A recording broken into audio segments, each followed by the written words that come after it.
Well, that's the beginning of this really lovely study by Rosé, number 61 from More Graded Studies for Clarinet, which is on the grade 7 syllabus. It's not a particularly technically demanding piece. It's just very beautiful, and it's a lovely one to choose, really, if you like playing expressive lyrical lines.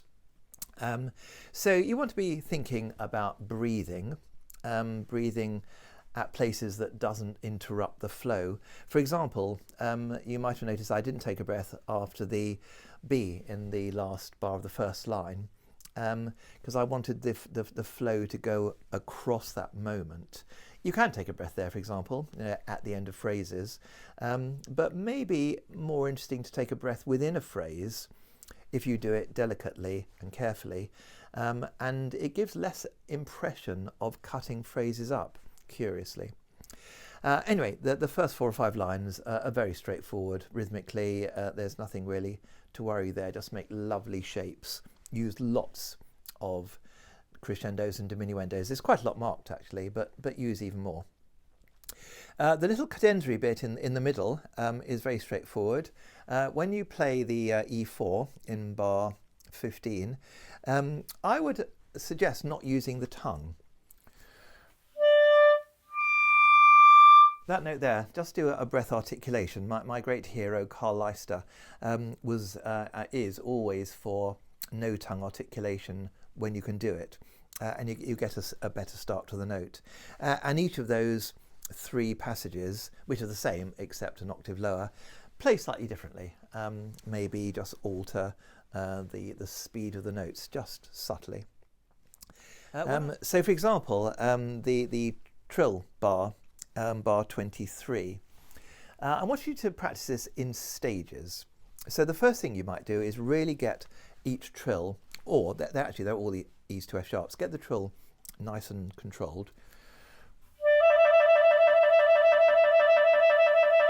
So do some quite long trills until you feel you've got that as even as possible and as fast as possible.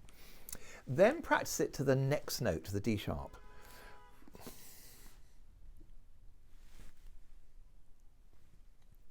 Then practice it again to the D sharp, the next note.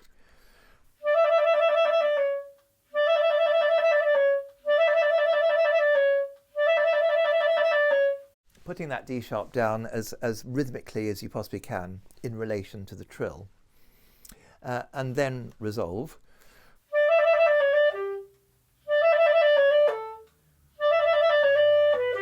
The different ways that it does resolve, and then put the whole bar together.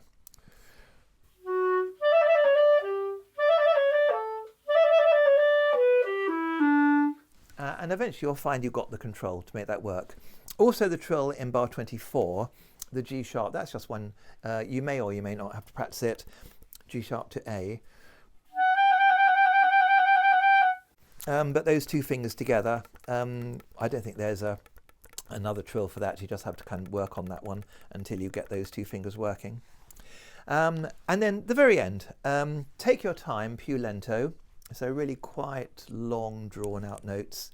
And when you get to the last A, play it quite long. It's only a crochet, there isn't a pause, but play it quite long. You just played a B, so keep all your right hand fingers down. And depending on the intonation, you might want to keep some of the left hand fingers down as well, so you get your best sound for that throat A.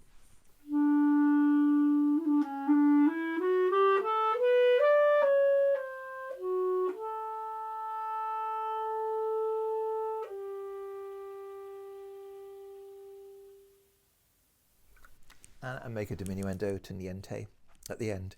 Anyway, it's a lovely study, very expressive, beautiful, not particularly challenging from a technical point of view, and you can really bring out your musical feeling if you'd like to have a go at it. And just out of interest, some of you might know my interest in clarinet dynasties, what some people call clarinet dynasties.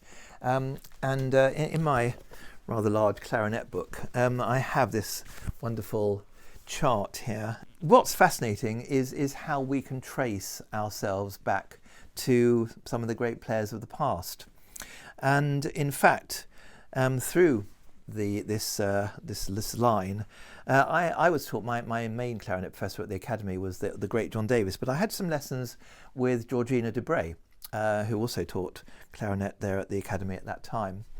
And she was from French stock. Her teacher was Gaston Hamelin.